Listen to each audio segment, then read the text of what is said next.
किन्हीं का भाव है, हमारे बच्चे आचरण में अच्छे हैं, खान पान और आदतें सब अच्छी हैं, जानवरों से प्रेम भी करते हैं और गाय सेवा में भी विश्वास है, परंतु वे मंदिर में बैठ के पूजा पाठ नहीं करते। हम घर में पूजा पाठ करते हैं तो हमारे साथ बैठते भी हैं और पार्टिसिपेट भी करते हैं, पर क्योंकि हम ऑस्ट्रेलिया में हैं तो हमें चिंता है कि उनकी रुचि पूजा और अर्चना में नहीं है। तो फिर अगली जनरेशन तो आध्यात्मिक और हमारी प्यारी राधा रानी और श्री ठाकुर जी से कैसे जुड़ेगी?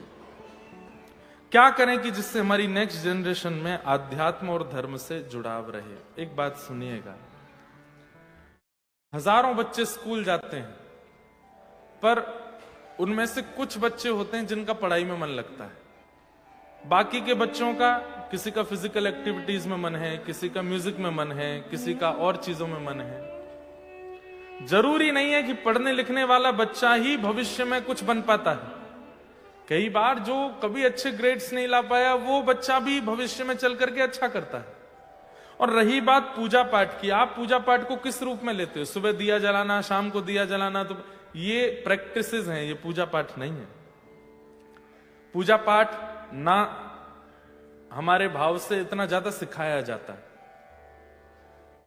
उनको ज्यादा आप परेशान मत होइए उनके भाव से। आपने जो जो बात बताई ये लक्षण भी हैं तो बहुत अच्छी बात है। वो खान पान नहीं करते,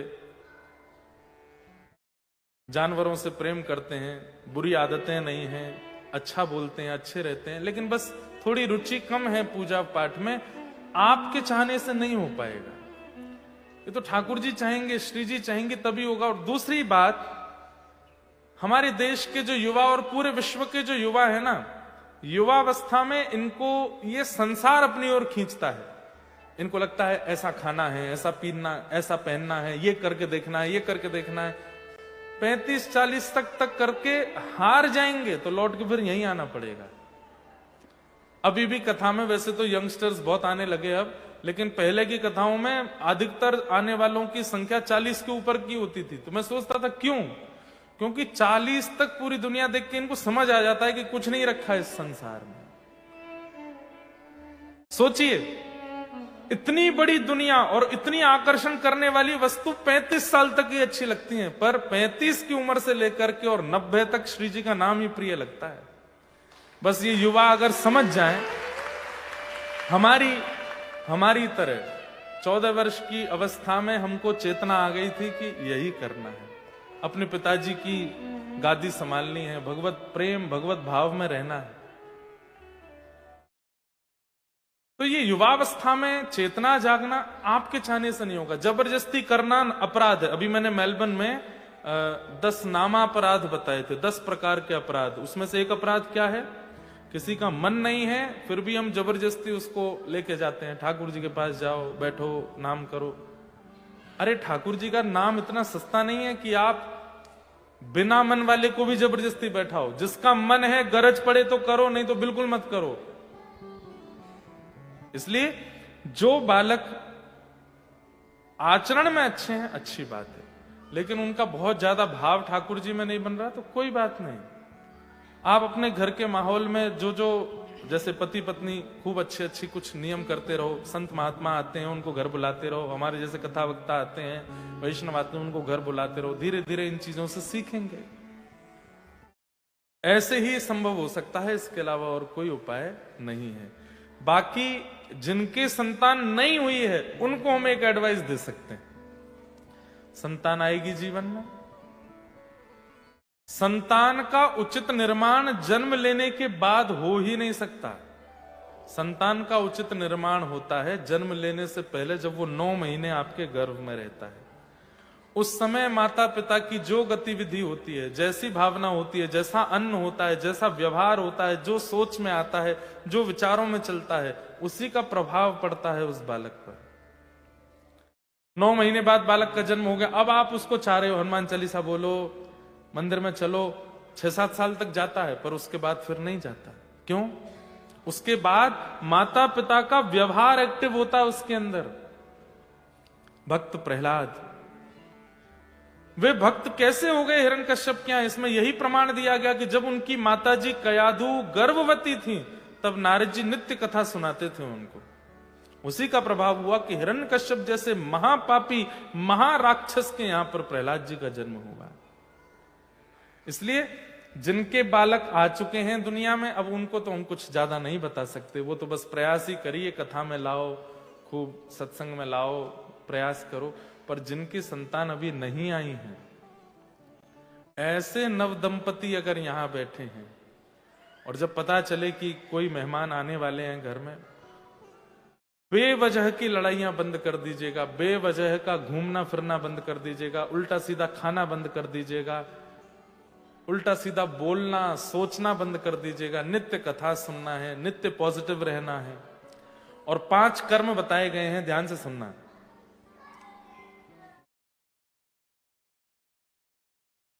श्रीमद् भागवत के महात्म्य में 5 कर्म मैं बताता हूं देख के। तो जो बिल्कुल अभी नव विवाहित हैं और संतान का आगमन होने वाला है, उनको 5 कर्म करने चाहिए, विशेष रूप से माताओं को। अब कई बार माताएं बोलती हैं सब चीज हमको ही क्यों करनी है, पुरुषों को क्यों कुछ नहीं करना? भाई जब आप घर से जाते हो ना, तो घर में जो जिम्मेवार व्यक्ति होता उसी को सब बता के जाते हो। यहाँ पे चाबी रखी है, वहां पे गैस रखी है, उसको बंद कर देना। गैर जिम्मेवार को कुछ नहीं बोल के जाते, बल्कि उसको ले और जाते, तू तो मेरे संगी चल, पीछे से रहेगा तो बर्बाद और करेगा। तो इस संसार रूपी घर की, ठाकुर जी का घर संसार, इसकी सबसे बड़ी जिम्मेवार जो है वो माताएं बहनें हैं। इसलिए सारे नियम धर्म सब माताओं को सिखाए जाते हैं। बोले तुम करोगी तो ही ये संसार बचेगा। गोवी ही विप्रैश्च वेदैश्च सती भी सत्यवादी भी अलुब्धा दानशीलश्च सप्तैते धार्यते मही। 7 लोग पृथ्वी को संभालते हैं। कौन? गोवी ही, गैया, पहला गौ। विप्रैश्च, ब्राह्मण। वेदैश्च, वेद पढ़ने वाले, वेद पढ़ाने वाले। सती भी, यानी कि पतिव्रता नारी। सत्यवादी भी, सत्य बोलने वाला। अलुब्धा, लोभ रहित व्यक्ति। दानशील, दान करने वाला। ये 7 ही हैं जो पृथ्वी को संभालते हैं। इसलिए माताओं को समझाया जाता है सत्यम शौचम दया दानम एक भुक्तुम तु भोजनम वर्षावधि स्त्रिया कार्यम तेन पुत्रोति निर्मल। जैसे ही पता चले कि गर्भ में बालक है तो ये 5 कर्म करने। सबसे पहला सत्यम, सत्य बोलिए जब तक उस बालक का जन्म ना हो जाए। मजाक में भी झूठ मत बोलिए, सत्य ही बोलिए। हां, परिस्थिति कहीं ऐसी आ जाए कि पति जो है सत्य बोलने पर पति का सब बर्बादी होना है, ऐसे में सत्य नहीं बोलना। बाकी ज्यादा से ज्यादा सत्य बोलो। सत्यम ब्रूयात। दूसरा शौचम, पवित्रता रखिएगा। अच्छे वस्त्र पहनिए, आसपास भी पवित्र वातावरण रखिए। नेगेटिव बातें करने वाले, उल्टी सीधी गॉसिप्स करने वालों से दूर रहिएगा। भगवत चर्चा, भगवान नाम चलता रहे, ऐसे स्थान पर बैठिएगा। ऑस्ट्रेलिया को अच्छा भविष्य देना है, भारत को अच्छा भविष्य देना है, तो ध्यान से सुनिएगा इन बातों को। सत्यम, सत्य बोलिए। शौचम, पवित्रता। सत्यम शौचम। तीसरा दया। मन में क्रोध मत आने दीजिएगा, सब पर दया करो। अरे भयंकर शत्रु भी यदि सामने आ जाए तो उस पर भी दया कर दीजिएगा, सब पर दया। सत्यम शौचम दया। और चौथा दानम। जब तक बालक का जन्म ना हो रोज कुछ दान कीजिए, चाहे डॉलर दान कीजिए, चाहे वस्त्र दान कीजिए, अन्न दान कीजिए, कुछ भी दान कीजिए। रोज कुछ कुछ निकालते रहिए, दान करते रहिए जब तक उस बालक का जन्म ना हो। सत्यम शौचम दया दानम। और 5वां थोड़ा सा कठिन है, एक भुक्तुम तु भोजनम। केवल एक समय भोजन करो, बाकी समय फलाहार करो। आप कहोगे महाराज जी व्यासपीठ पर बैठ के बोलना तो आसान है, पर जो माँ अपने गर्भ में बालक रखती है उससे पूछिए ना कितनी क्रेविंग्स होती हैं, कितनी इच्छा। मेरी भी बड़ी 3 बहनें ना, तो मुझे अनुभव है, क्योंकि कईयों के बालक तो हमने पाले ही हैं। लेकिन भोजन एक ही समय करे, बाकी के समय पौष्टिक आहार लेवे, ठाकुर जी का प्रसाद, भोजन भी प्रसाद ही पाना है। हाँ, ये तो नियम बना लीजिए, 9 महीने कुछ और खाना ही नहीं, जो भगवत प्रसाद है वही पाना है। जो ठाकुर जी को भोग लगेगा वही पाएंगे और कुछ नहीं पाएंगे। कहते हैं वर्षावधि स्त्रिया कार्यम तेन पुत्रोति निर्मल। यदि 9 महीने, वैसे तो वर्ष लिखा है 1 वर्ष तक, यानी कि बालक के गर्भ में आने के बाद, जन्म लेने के बाद भी 1 वर्ष जब तक पूरा ना हो जाए, तब तक इन नियमों का पालन यदि माता करे तो उसका बालक साधारण नहीं होगा। उसके बालक की बुद्धि, उसके बालक का मन, उसके बालक की योग्यताएं सामान्य नहीं होंगी। तेन पुत्रोति निर्मल। हम लोग गलत सीखते हैं कि पेरेंटिंग जन्म लेने के बाद होती है। नहीं, पेरेंटिंग तब होती है जब वो गर्भ में होता है। आपकी नाभि से जुड़ा है, आपकी मन बुद्धि सबसे वो जुड़ा हुआ है। आपके विचार, आपकी बुद्धि, आपकी बोली, आपकी सोच, आपकी बातें, वो सभी उसका निर्माण करती हैं। केवल शरीर नहीं बनता मां के गर्भ में, मन, स्वभाव, विकार, विचार सब बनते हैं। इसलिए उसका ध्यान रखिए। तो जनरेशन जो आई नहीं है उसको सुधारने का तरीका तो है, पर जो आ गई है उसके लिए तो ये प्रयास करो, क्योंकि जबरदस्ती से भी काम बनने वाला तो नहीं है।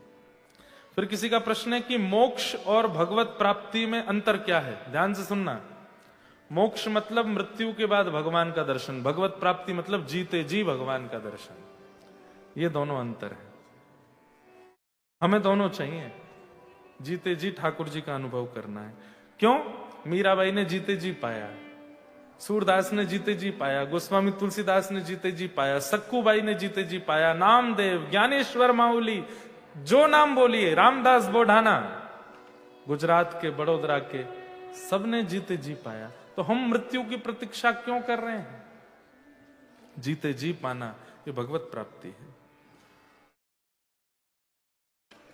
भक्ति करते करते रिश्ते दूर होने लगते हैं, क्या करें? और अभी वो सब अकेलापन में बदल जाते हैं, तब हम क्या करें? भाई देखो, ठाकुर जी कैसे हैं?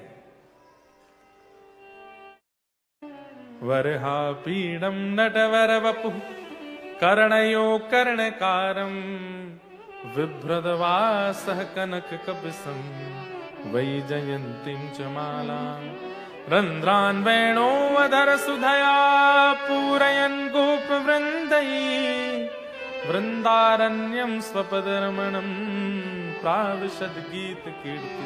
बहुत ध्यान से सुनिए सब लोग, इधर देखो। ये बहुत भजन भक्ति करने वालों के इतने रिश्ते कम क्यों हो जाते हैं? फ्रेंड सर्कल इतना कम क्यों पड़ जाता है? अच्छा, इस संसार की एक दुर्भाग्यपूर्ण बात बताऊं? सब लोग इधर देखो, ध्यान से सुनो। आप जितने कामी, जितने विषयी, जितने उपद्रवी, जितने संसार के भौतिकवाद में पड़े, उतने संबंध आपके ज्यादा। और आप 8 बजे सो जाते हैं, 4 बजे उठ जाते हैं, प्याज लहसुन नहीं खाते, मांस मदिरा का सेवन नहीं करते, पार्टीज में नहीं जाते, उल्टे सीधे काम नहीं करते, गॉसिप्स में मन नहीं लगाते, तो आपके उतने रिश्ते कम। क्यों? जिसके यहां किराए पर रहते हैं उसके यहां के नियम पालन करोगे तो ही वो आपको अपने किराए पर रहने देगा। कलयुग में हम लोग किराएदार, किराए के रूप में रहते हैं। और कलयुग के नियम क्या है? गलत खाओ, गलत पियो, गलत करो, छल करो, कपट करो, ईर्ष्या करो, द्वेष करो। और जब हम उन पालनों को नहीं करते तो किराएदार हमसे नाराज ही रहता है। कलयुग हमसे नाराज ही रहता। तुम ये सब तो करते नहीं, नाम गाते हो, अरे टाउन हॉल में जाके भी कथा सुन रहे हो, जहां मेलोडीज गाई जाती है, सिंफनी होती है, जहां पे सब बड़े बड़े कार्यक्रम, वैसे तुम वहां पे भी कथा कर आए। बताता हूं तुमको। तो कलयुग नाराज होकर के संबंध तोड़वाता है। बाकी दूसरा रूप क्या है, दूसरी बात क्या है कि हमारे ठाकुर जी को ना बहुत स्पेस चाहिए होती है आने के लिए। क्यों? मुकुट टेढ़ा, वरहा पीड़म, इतना बड़ा तो मुकुट पहनते हैं सिर पर, और वो भी सीधे रहें तो सीधा रहे ना, ऐसे। तो यहां तक की स्पेस चाहिए। फिर उसके बाद में हाथ भी पूरे यहां से कोहनी उठा लेते हैं, इधर से भी ऐसे बंशी बजाते हैं, तो इतनी स्पेस चाहिए। फिर उसके बाद कमर को लेफ्ट हैंड साइड थोड़ा सा ऐसा कर लेते हैं, और फिर उसके बाद पैर वैर भी ऐसे कर लेते हैं। तो इतनी स्पेस घेरने के लिए जगह चाहिए ना।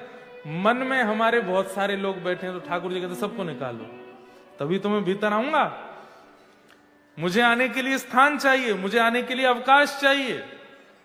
इसलिए ठाकुर जी जब मन में आने लगते हैं, तो जैसे अब आपके यहां तो बहुत स्पेशियस है पूरी ऑस्ट्रेलिया ही, यहां तो जरूरत ही नहीं होती। कभी दिल्ली मेट्रो में बैठ के देखो, कभी मुंबई की लोकल में बैठ के देखो, इधर से कोहनी मार, इधर से ये कर, इधर हटा, ये कर। बहुत दिन हो गए, अभी कितने 10 दिन हो गए हमको ऑस्ट्रेलिया में, थोड़ी भीड़ भाड़ ऐसे चढ़ नहीं रही हमारे ऊपर। इंडिया में आता है आनंद, भैया थोड़ा जगह दे दो यार, थोड़ा सा खड़े हो, इतनी भीड़ हो गई है वृंदावन में। ठाकुर जी को स्थान चाहिए, इसलिए हृदय से सबको निकाल देते हैं। और जब पूरा स्पेशियस हो जाता है हृदय, तब आते हैं श्याम सुंदर, और फिर आके ऐसे अड़के खड़े होते हैं कि फिर निकल ही नहीं पाते। अच्छा, सीधी वस्तु आवे तो आएगी, निकल भी जाएगी, लेकिन टेढ़ी मेढ़ी वस्तु आवे तो पहले आएगी बड़ी मुश्किल से, और आ गई तो फिर जाएगी नहीं। हमारे ब्रज वृंदावन की एक लीला सुनाते हैं कि एक गोपी आंख बंद करके बैठी थी। नारद जी महाराज आकर के बोले, हैं वृंदावन में कौन तपस्या कर रहा है? अरे वृंदावन प्रेम की भूमि में आंख बंद करके चित्त में किसको धारण कर रही हो गोपी? तो गोपी कहती है, ये वृंदावन है नारद जी, यहां आंख बंद करके किसी को धारण नहीं किया जाता। तो आंख बंद करके चित्त में अड़े हुए श्याम सुंदर से निवेदन कर रही हूं कि निकल जाओ। बहुत देर हो गई है बैठे बैठे, ना काम कर पा रही हूं, ना भोजन बना पा रही हूं, ना पति की सुन पा रही हूं, ना सास की सुन पा रही हूं। चित्त से थोड़ी देर के लिए निकल जाओ ताकि घर के काम कर लूं मैं। वृंदावन उल्टा है, वहां नेत्र बंद करके ध्यान नहीं किया जाता, ध्यान करके चित्त से ठाकुर जी को निकाला जाता है। मीराबाई कहती हैं, माई मेरे श्याम लगो संग डोले, माई मेरे श्याम लगो संग। समझ में आया? मीराबाई कह रही हैं कि श्याम सुंदर संग ही डोलते रहते हैं, डोलते मतलब घूमते रहते हैं। जित जाऊं उत ठाड़ो ही पावे, जित जाऊं ठाड़ो ही पावे, और बिना बुलाए बोले, बिना बुलाए बोले, श्याम लगो संग डोले, माई मेरे श्याम लगो संग डोले, माई मेरे श्याम लगो संग, हे माई मेरे श्याम लगो संग डोले, माई मेरे श्याम लगो संग डोले। जहां जाऊं वहीं ठाड़े मिल जाएं, संगी चले मेरे। वृंदावन की रसरीति तो ऐसी है कि श्याम सुंदर एक क्षण के लिए भी चित्त छोड़ करके नहीं जाते, सदा चित्त में बसे रहते हैं। और क्या कह रही हैं? किसी ने कहा कि अरे मीरा, तेरे सामने जब श्याम सुंदर आते हैं तू आंख बंद कर लिया कर, तेरे सामने जब कृष्ण आते हैं तू आंख बंद कर लिया कर, घूंघट कर लिया कर, मुंह फेर के चली जाया कर। तो भाई सा कहती हैं, कहा करूं लोभी मेरे नैना, कहा करूं लोभी मेरे नैना। अरे ऐसे सुंदर श्याम सुंदर जिसके सन्मुख आ जाएं, भले ही हमको बहुत परेशान करते हैं, बहुत दुखी करते हैं, लेकिन क्या करूं, ये नेत्र उनको देखे बिना रहते भी तो नहीं है। कहा करूं लोभी मेरे नैना, कहा करूं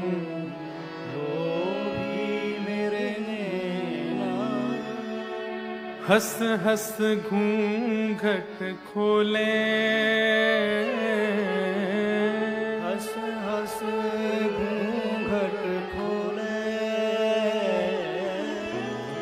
श्याम लग्यो संग डोले, माई मेरे श्याम लग्यो संग डोले, माई मेरे श्याम लग्यो संग। तो अगर भक्ति मार्ग में आओगे तो ये चित्त की क्लीनिंग तो चलती रहेगी। धीरे धीरे धीरे धीरे धीरे अकेले हो जाओगे, सब छोड़ देंगे आपको, कोई नहीं रहेगा साथ में, वही रहेगा जो हरि का है। बाकी संसारी लोग चले जाएंगे। अगर उनकी चिंता हो रही है कि क्यों जा रहे हैं, तो फिर ठाकुर जी को छोड़ो, तो उनके संग ही रहो, क्योंकि ठाकुर जी आएंगे तो मार्जन करेंगे, सबको भगाएंगे चित्त से, कोई अपना फिर प्रिय नहीं लगेगा। एक हितरवंश महाप्रभु की शिष्य प्रणाली में भोरी सखी, भोरी सखी जी का एक पद है, सो दुख दीजो ही माही, सो दुख दीजो ही माही, बस्ती छोड़ एकांत बिठाओ, बातन सो घबराही, बस्ती छोड़ एकांत बिठाओ, बातन सो घबराई, बिन पद कंज छटा दृग देखे, कोई सुहावत नाही, बिन पद कंज छटा देखे, को सुहावत नाही, भोरी ऐसे दुख बिन प्यारी, भोरी ऐसे दुख बिन प्यारी, जीवन व्यर्थ गवाही, सो दुख दीजो ये माही, ऐसो दुख दीजो। ठाकुर जी जब जीवन में आएंगे तो बस्ती छोड़ एकांत बिठाओ, बातन सो घबराए, अकेले रहने का मन होगा। और भीड़ अच्छी नहीं लगेगी, भीड़ वही अच्छी लगेगी जो हरि नाम करने वाली होगी। इसलिए आपका जो ये प्रश्न है कि भक्ति करते करते रिश्ते दूर होने लग रहे हैं, मित्र दूर हो रहे हैं, क्या करें? भाई सा कहती हैं, भाई छोड़िया बंधु छोड़िया, छोड़िया जग सो, भाई छोड़िया बंधु छोड़िया, छोड़ा जग सोई, साधुअन संग बैठ बैठ, साधुअन संग बैठ बैठ, साधुअन संग बैठ बैठ, साधुअन संग बैठ बैठ, लोक लाज खोई रे मेरे तो गिरधर गोपाल, मेरे तो गिरधर गोपाल, दूसरों न कोई, दूसरों न कोई, मेरे तो गिरधर गोपाल, दूसरों न कोई, दूसरों न कोई। तो रिश्ते तो छूटेंगे, और इससे अगर डर लग रहा है तो कम कम भजन किया करो, कथाएं भी कम ही सुना करो, क्योंकि इस मार्ग में आने के बाद अकेले रह जाओगे, संसार की दृष्टि में अकेले रह जाओगे। वैसे तो ठाकुर जी चकाचक आनंद करा देंगे, वैसे कोई कष्ट नहीं रहेगा।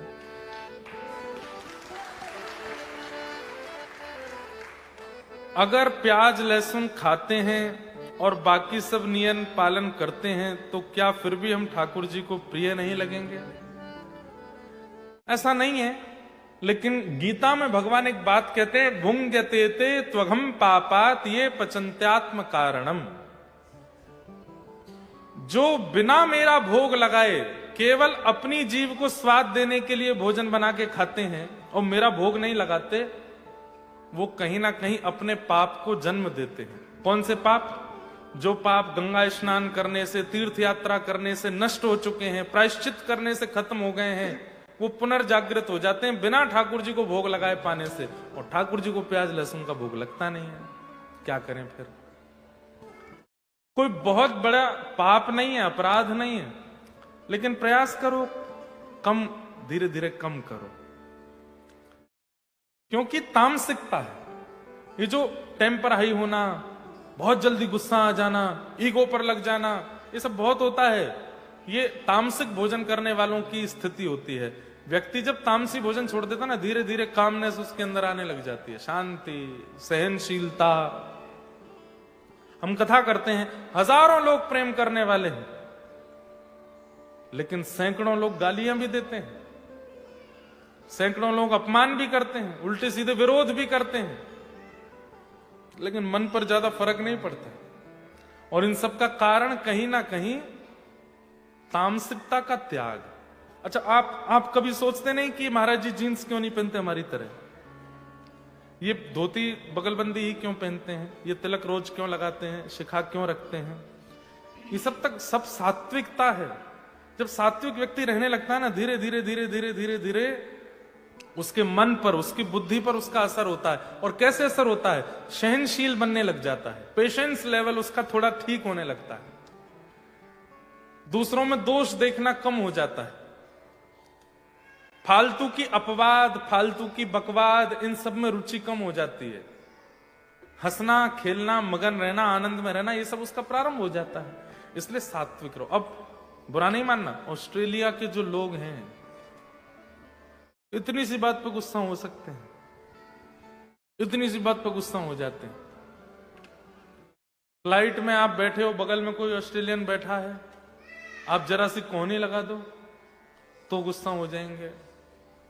एक बार पता नहीं कहां की, हाँ यहीं की बात थी, शायद पहली बार जब मैं आया था 2 साल पहले, तो मैं कनाडा से आया था यहाँ पर, बहुत लंबी फ्लाइट थी, कुछ सामान निकाल रहा था ऊपर से, तो पीछे वाला पैर ऐसे करके बैठा था, उससे पैर लग गया मेरा, ऐसे घूर के देखा, मैंने कहा सॉरी भैया। दूसरी बार मैं फिर उठा फिर से पैर लग गया, अब की बार तो खड़ा ही हो गया। मैंने कि आई एम वेरी सॉरी, मेरे को थोड़ा पता नहीं लगा। अब वो पैर भी तो ऐसे चौड़ा के बैठा था, गलती उसी की थी, पर हम लोगों का स्वभाव नहीं है ना लड़ने का कि उसको बोलूं कि पैर अंदर कर ले। तीसरी बार मैं वॉशरूम से आया, फिर से पैर लग गया तो उसने एयर होस्टेस को बुला करके खूब जो है लड़ाई झगड़ा सा करने लगा। मैंने कान वान पकड़े, मैंने भैया माफ कर दे, बैठ जा भाई, 2 घंटे की फ्लाइट रह गई है। अगर मेरे अंदर सात्विकता नहीं होती, तामसिकता होती, तो मैं भी उल्टा लड़ जाता, पैर पकड़ के एक आध घूंसा घल देता, कुछ ना कुछ चली जाते दोनों में। क्यों?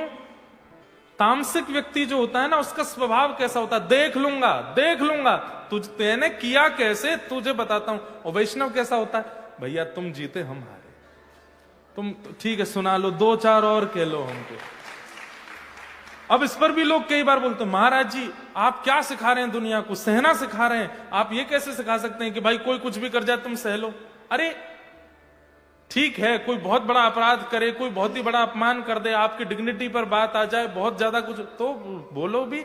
छोटी मोटी बातों पर लड़ने के लिए मना कर रहे हैं तो ये तो अच्छी बात है, हिंसा कम होनी चाहिए संसार में। तो तामसिक वस्तुओं का जब आप सेवन करते हो तो आपका टेम्पर हाई होता है, पेशेंस लेवल घट जाता है, बुद्धि विवेक से काम करना बंद कर देती है, इसलिए उसको खाने के लिए मना किया गया है। बाकी धीरे धीरे प्रयास करो, कम करो। हाँ, हफ्ते में नियम बना लो, केवल उन्हीं दिनों पर खा लो, फिर धीरे धीरे उन दिनों में भी छोड़ दो। बढ़िया। अरे बिना प्याज लहसुन का कोई बढ़िया प्रसाद बनाए तो क्या। हम कल रात्रि प्रसाद पाने गए थे जिनके यहाँ, कहाँ है वो बहन जी, ये बैठी, इन्होंने पिज्जा भी बनाया था, इन्होंने नाचोस भी बनाए थे, इन्होंने और भी बहुत सारी चीजें बनाई, पर सब बिना प्याज लहसुन का। जो वो था, क्या बोलते हैं उसको, सॉसेस वगैरह भी सब बिल्कुल वैसे, कितना बढ़िया बना था। तो ऐसी वस्तुएं सेवन करो धीरे धीरे। बाकी आप लोग जहां रहते हैं वहां पर बच पाना तो बहुत मुश्किल है, लेकिन फिर भी प्रयास करो। एक बात और बोलूं, ठाकुर जी को भोग मत लगाया करो, पिज्जा का, पास्ता का, इन सब का भोग नहीं लगना चाहिए। कई लोग मेरी बात से नाखुश भी होंगे, लेकिन आप जानते हैं भारत में जितने भी मंदिर हैं, आज भी उन मंदिरों में हजारों साल पुरानी प्रसाद की पद्धति क्यों चल रही है। जगन्नाथ मंदिर में अगर आप जाएंगे तो आज भी हजारों साल पुराना दाल भात ही बनता है, आज भी महाप्रसाद ही पाते हैं, आज भी ठाकुर जी कटहल की सब्जी होती है, दाल में आती है, आदि आदि सब सामग्री बिल्कुल सेम है, कोई परिवर्तन नहीं है उनमें। क्यों? क्योंकि वे सब प्रसाद सिद्ध हो गए हैं और ठाकुर जी वही पाते हैं जो भारत की उपजाऊ वस्तु है। कई मंदिरों में तो विदेशी फल भी नहीं आते, कई जगह टमाटर नहीं जाता, कई जगह मसूर की दाल नहीं जाती, कई जगह और भी चीजें नहीं जाती जो विदेश की वस्तु है, ठाकुर जी को भोग नहीं लगती। अब मैदा, इसका भी भोग ठाकुर जी, हमने कभी नहीं सुना यशोदा मैया ने कोई मैदा की वस्तु बना खिलाई ठाकुर जी को। ठाकुर जी क्या पाते हैं? बढ़िया दाल भात पाते हैं, बढ़िया रोटी पाते हैं, रोटला पाते हैं, बाजरे का पाते हैं, ज्वार का पाते हैं, गेहूं का पाते हैं। उसी में वेरिएशन कर दो, पर वेस्टर्न कल्चर की जो आधुनिक वस्तु है, ठीक है आप कभी कभी ठाकुर जी को दूर से दिखा के खा लो, पर भोग मत लगाओ। मैं एक बार कथा में कह रहा था, मैं ठाकुर जी को पिज्जा का भोग लगता होगा, तो ऐसा कहते हैं कि पर्दा करते ही ठाकुर जी के पास श्री जी आती हैं, अष्ट सखा आते हैं, अष्ट सखी आती हैं, सब आके पूछते हैं जय जय आज कहा बनाया हो आपके भक्त ने? ठाकुर जी कहते होंगे पिज्जा बनाया भाई। मधुमंगल कहते हो हैं जी कहा भला भैया कैसे खानो या को? बोले उठा ले। मधुमंगल उठा तो होगा, फिर चीज लंबी खिंचती होगी, अरे लाला जे कहा कर रहा या मैं ते, अरे श्रीदामा ए लंबी से कछु ने कर तोड़ दे बीच में, रस्सी खींची चली जा रही है। फिर ठाकुर जी खाते भी होंगे, फिर लंबी मोहते खिंचती होगी, अरे जन कहा भला है भैया, या तो बढ़िया तो रोटी सा गई है, अपने लगाओ प्रेम से पाओ। तो ऐसा लगता है, तो ठाकुर जी को वही वस्तु दो जो ठाकुर जी को प्रिय लगती है। आपने कल अपनी कथा में कहा था कि आत्मा को ईर्ष्या होती है। अब देखो, ये मैंने कल की कथा दोबारा सुनना, मैंने पहले कहा आत्मा को, फिर मैंने कहा चित्त को। मैंने तुरंत करेक्ट भी किया, थोड़ी सी जीभ फिसल गई थी हमारी। आपने आज पूछ तक लिया कि आत्मा तो सच्चिदानंद है, आप कैसे कह सकते हो कि उसको ईर्ष्या होती है? नैनम छिंदंती शस्त्राणी नैनम दहति पावका। आत्मा ना कभी जलती है, ना कभी मरती है, ना कभी भीगती है, ना कभी ईर्ष्या, ना, तो आपने कैसे कह दिया कि उसको ईर्ष्या होती है? आई एम वेरी सॉरी, आत्मा को नहीं होती है, चित्त को होती है। अगर हमारा पार्टनर भक्ति के अपोज में हो, दीक्षा के अपोज में हो, बिल्कुल सपोर्टिव ना हो, तो उन्हें कन्विंस कैसे करें?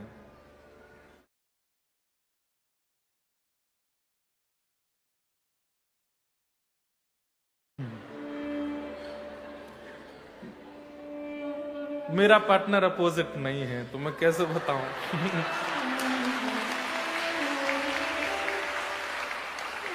ऑलरेडी कन्विंस्ड है, तो अब क्या बताएं? अब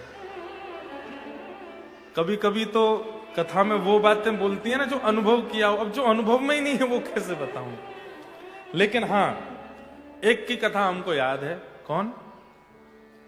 श्री तुकाराम जी महाराज। महाराष्ट्र के एक संत हुए श्री तुकाराम जी। उनकी पत्नी जो थी वो बिल्कुल अनुकूल नहीं थी,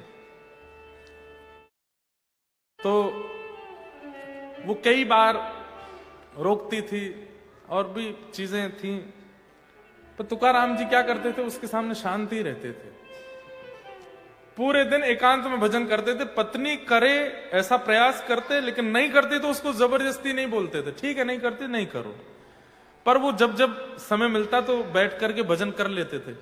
जैसी पत्नी सामने आती थी तो छोड़ देते थे, भाई उसको अच्छा नहीं लगता। ऐसे संत श्री तुकाराम जी महाराज पंढरीनाथ भगवान के परम प्रिय भक्त हुए। तो अपोजिट व्यक्ति यदि आपके जीवन में है तो उसके लिए यही एक उपाय है कि आप थोड़ा उनके अनुकूल बन के रहो। बहुत ज्यादा प्रयास मत करो कि भाई ये कराओ ही, दीक्षा दिलाओ ही। नहीं करवा रहे हैं तो मन ही मन सब काम कर लो। देखो इसका एक उदाहरण बताऊं। जैसे कई बार परिवारों में बालक कहीं विवाह करना चाहता है लेकिन माता पिता सब अगेंस्ट हैं, तो बालक क्या करता है, माता को भी नहीं बताता, पिता को भी नहीं बताता, मन ही मन उसको सबको बोलता है नहीं करूंगा बात, नहीं होगी मेरी, लेकिन फिर भी वो बात भी कर लेता है, प्रेम भी निभा लेता है, सब काम कर लेता है। हम सब जगह इतने ज्यादा अच्छे हैं पर ये भक्ति में हम कहां फिसल जाते हैं। एक माता जी हैं वृंदावन में, उनके पतिदेव को 17 साल तक नहीं पता था कि वो भजन करते हैं।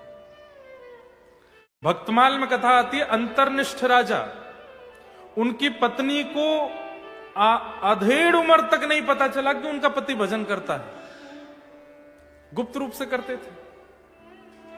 आज यहां कितने सारे विवाहित लोग बैठे हैं, किसी के 15 वर्ष हो गए, 25 वर्ष हो गए, 50 वर्ष हो गए, आप जानते हो अपने पति को पूरा, आप जानते हो अपनी पत्नी को पूरा ना। कई बातें ऐसी होंगी जो आज तक आपको भी नहीं पता, गोपनीय है। ऐसे ही भक्ति को गोपनीय कर लो। आप कब भजन कर लेते हैं, कब नाम कर लेते हैं, कब ध्यान कर लेते हैं, ये बताने की वस्तु नहीं। अंतर्निष्ठ हो जाइए, अपने मन ही मन करने लग जाइए, उसको मत बताइए। ऐसे भजन किया जा सकता है। कन्विंस करने के लिए तो अब क्या करें, उसके लिए तो कोई उपाय अभी सूझ नहीं रहा हमको।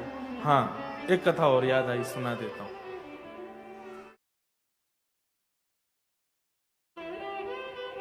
इसको खोलने का कोई पर्पस है, बार बार ये थोड़ा बंद रहता है तो हमको आवाज कम आती। एक ना भक्त थे, उनका नाम था अंगद जी महाराज। पत्नी से बहुत प्यार करते थे। पत्नी उनकी साधिका थी, कथा में जाती थी, कथा सुनती थी, भजन करती थी, लेकिन अंगद जी नहीं करते थे। और अंगद जी ने अपनी पत्नी से कहा, मैं तुमको भजन में नहीं रोकूंगा और तुम मुझको भजन करने के लिए कभी बोलना नहीं। उनकी पत्नी ने कहा ठीक है। 10, 15, 20 वर्ष निकल गए विवाह को। पत्नी अपने कथा में जाती थी, गुरुजनों के पास भी जाती, सत्संग भी करती, लेकिन अंगद जी महाराज ने नियम बना रखा था, शाम होते ही घर आ जाना, कहीं भी जाओ सत्संग आदि करो, मैं तुमको रोकूंगा नहीं, लेकिन मुझसे कभी कहना नहीं कि चलो। एक बार की बात, एकादशी का दिन था।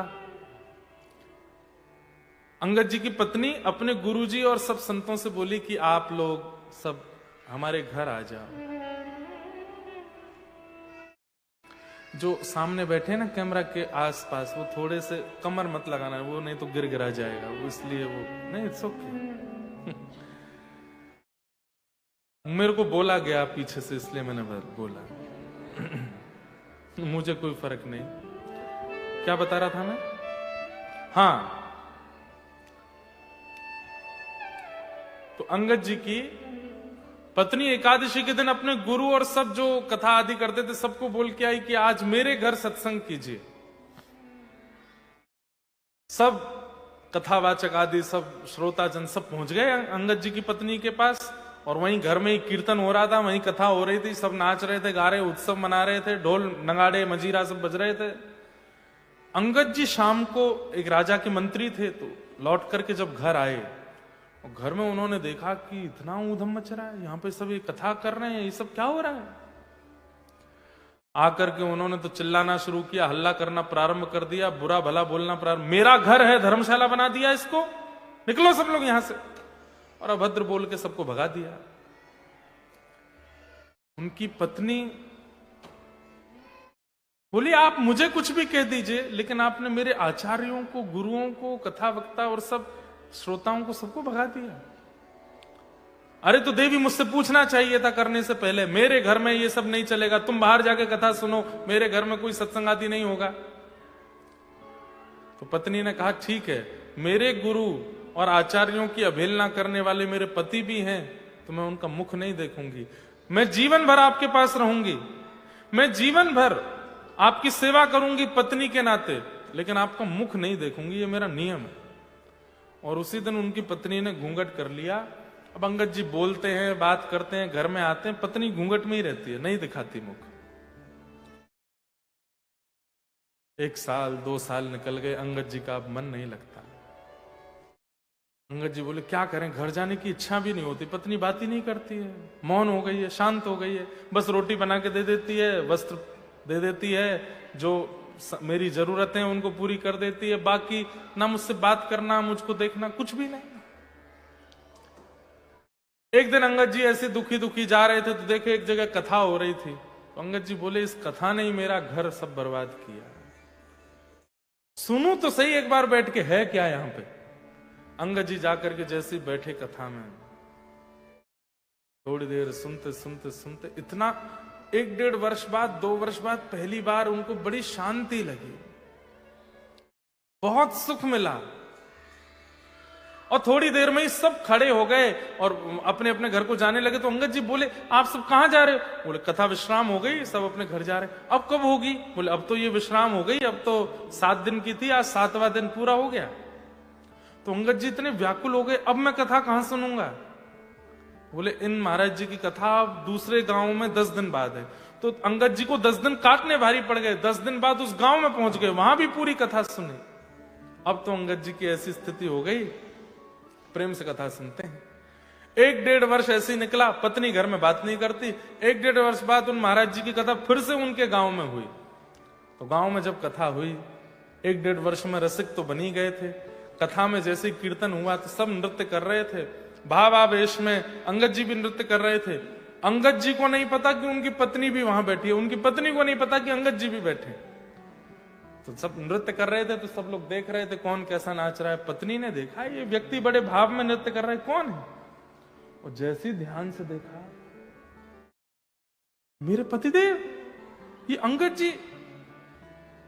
और इतने भाव में नृत्य, नेत्रों से अश्रु गिर रहे हैं। जब इस अवस्था में देखा तो समझ गए ये बदल चुके हैं। लौट करके जब वो घर आए तो आज पत्नी ने घूंघट नहीं किया। तो अंगद जी महाराज आते बोले देवी मैं घर आ गया हूं, मुंह ढक लो अपना। तो पत्नी बोली अब नहीं छुपाना मुंह, आप जब हरि विमुख थे तो मुंह छुपाया था, अब आप हरि सन्मुख हो गए तो अब क्यों छुपाऊं? देख लीजिए मेरा मुखारबिंद, 2 साल से नहीं देखा आपने। अंगद जी ने देखा, देख के क्या बोले, देवी पता नहीं अब पहले जैसे देखने की इच्छा भी नहीं हो रही है। ठाकुर जी की जब से कथा चित्त में आई है, अब तो बस उन्हीं को देखने की इच्छा है। इतनी प्रसन्न हो गई उनकी पत्नी। और अंगद जी और उनकी पत्नी ने खूब फिर आगे और भी चरित्र है। महाप्रभु जगन्नाथ जी से ये मिले, इन्होंने मणि ठाकुर जी को उपहार में दी। तो बस ऐसे ही तरीका है, ठाकुर जी से प्रार्थना करो कि जो हमारे हैं वो कैसे भी आपके हो जाएं। किन्हीं का प्रश्न है कि मुझे एंजाइटी, घबराहट बहुत होती है, डर जाती हूं बहुत, प्लीज हेल्प मी, मुझे उपाय बताइए। आप अगर हो सके तो गजेंद्र मोक्ष का पाठ किया करो। जिनका भी ये भाव है, YouTube पर गजेंद्र मोक्ष चलाइए और उसका PDF अपने हाथ में लीजिए, साथ साथ में उसका पाठ किया कीजिए। और दूसरा है नारायण कवच। गजेंद्र मोक्ष और नारायण कवच, इन दोनों का पाठ करना प्रारंभ कर दीजिए। घबराहट, डर, एंजाइटी, डिप्रेशन, ये सबसे उभरने में बहुत सहायक होगा। और तीसरा, चलते फिरते उठते बैठते खाते पीते जॉब पर कहीं भी कृष्ण कृष्ण कृष्ण कृष्ण कृष्ण कृष्ण बोलते रहा करो। और जब भी एंजाइटी लगे तो श्री कृष्ण गोविंद हरे मुरारे, हे नाथ नारायण वासुदेव, श्री कृष्ण गोविंद हरे मुरारे, एक कोई नाम, एक कोई मंत्र, उसको आश्रय ले लीजिए। गजेंद्र मोक्ष रात्रि में, नारायण कवच सुबह में। इसका पाठ सुनकर के साथ में पढ़िए, याद करिए। जिस दिन याद हो जाएगा उस दिन के बाद हमको मिलना, एंजाइटी नहीं होगी, डर नहीं लगेगा, घबराहट नहीं होगी। ये दोनों ही श्रीमद् भागवत में है और इंटरनेट पर उपलब्ध है, वहां से आप ले सकते हैं।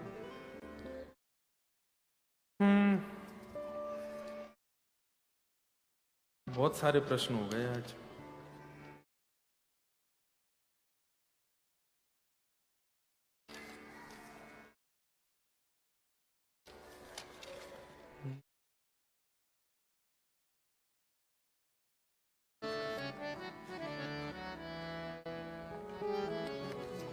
सबको प्रणाम, जय श्री कृष्ण।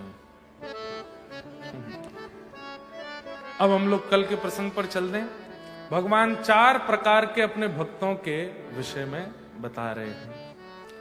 इस प्रसंग में प्रवेश करें उससे पूर्व थोड़ा हरिनाम, कुछ भगवत भाव कर लें, उसके बाद प्रवेश करेंगे।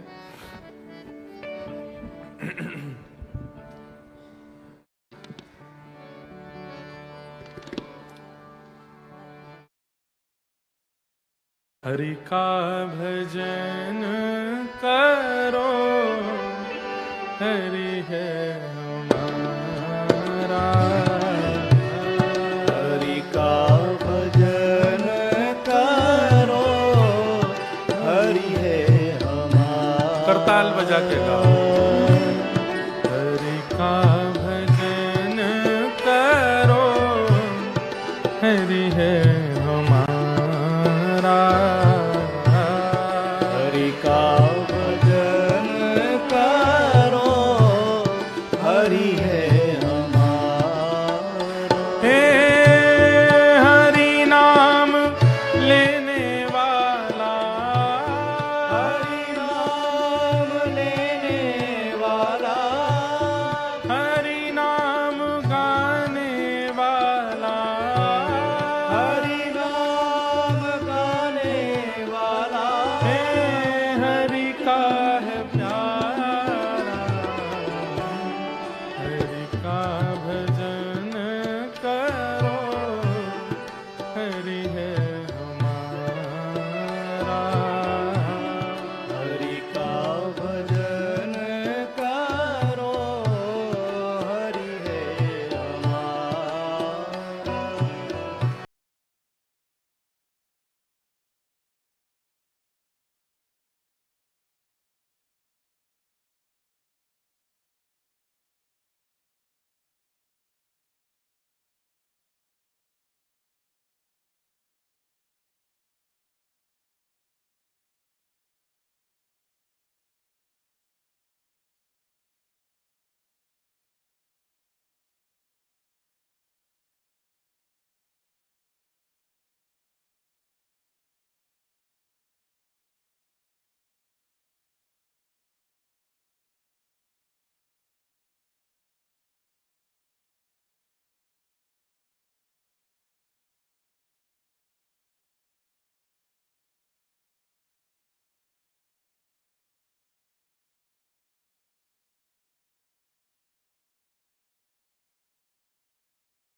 कीर्तन में गाना क्यों चाहिए, और विशेष रूप से घर में गाओ, उसका प्रभाव कम है। जब ऐसे समाज संगत बैठी हो, इसमें गाने का क्यों प्रभाव है? जब हम गाते हैं ना, तो हमारे वाणी के माध्यम से, वाणी के माध्यम से पाप निकलते हैं बाहर, और ताल बजा के गाते हैं तो जो बाहर निकला वो मरते हैं। इसलिए जोर से ताल बजा के गाना चाहिए। और जो ना ताल बजाते हैं ना गाते हैं, बैठे रहते हैं, तो सबके निकल के उनके अंदर ही चले जाते हैं। इसलिए गाइए भाव से। हे कोई कहे राधे श्याम, कोई कहे सीताराम, कोई कहे राधे श्याम, कोई कहे सीताराम, कोई गिरधर गोपाल, कोई राधा माधव लाल, कोई गिरधर गोपाल, कोई राधा माधव लाल। यही हरि दीन बंधु, यही हरि दीन बंधु, यही हरि करुणा सिंधु, यही हरि करुणा सिंधु। ओ नमो बारंबार, हरि का भजन करो, हरि है हमारा।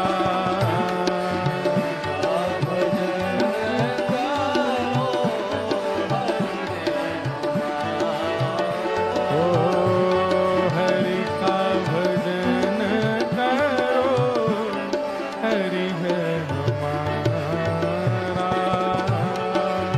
का भजन करो, हरि है हमारा। हे हरे कृष्ण कृष्ण कृष्ण हरे हरे, हरे कृष्ण कृष्ण कृष्ण हरे हरे, हरे राम राम राम हरे हरे, हरे राम राम राम हरे हरे, हरे कृष्ण कृष्ण कृष्ण हरे हरे, हरे कृष्ण कृष्ण कृष्ण हरे हरे, हरे राम राम राम हरे हरे, हरे राम राम हरे हरे, हे हरे कृष्ण कृष्ण कृष्ण हरे हरे, हरे कृष्ण कृष्ण कृष्ण हरे हरे, हरे राम राम हरे हरे, हरे राम राम हरे हरे। हे मैया तेरे पाँव पड़ूं एक बार हरि वो, भैया तेरे पाँव पड़ूं एक बार हरि बोल। मेरे भैया तेरे पाँव पड़ूं एक बार हरि वो, भैया तेरे पाँव पड़ूं एक बार हरि बोल। प्रेम दाता नित्य बोले बोल हरि हरि बोल, प्रेम दाता नित्य बोले बोल हरि हरि बोल। प्रेम दाता नित्य बोले बोल हरि हरि बोल, प्रेम दाता नित्य बोले बोल हरि हरि बोल। हरि बोल हरि हरि हरि बोल, हरि बोल हरि बोल हरि हरि हरि बोल। हरि बोल हरि हरि हरि बोल, हरि बोल हरि हरि बोल। आपके अगल बगल में जो नहीं बोल रहे हैं और या ताली भी नहीं बजा रहे, या धीमे धीमे बस हरि बोल ऐसे कर रहे हैं, उनके पैर पड़ो, मैया तेरे पाँव पड़ूं एक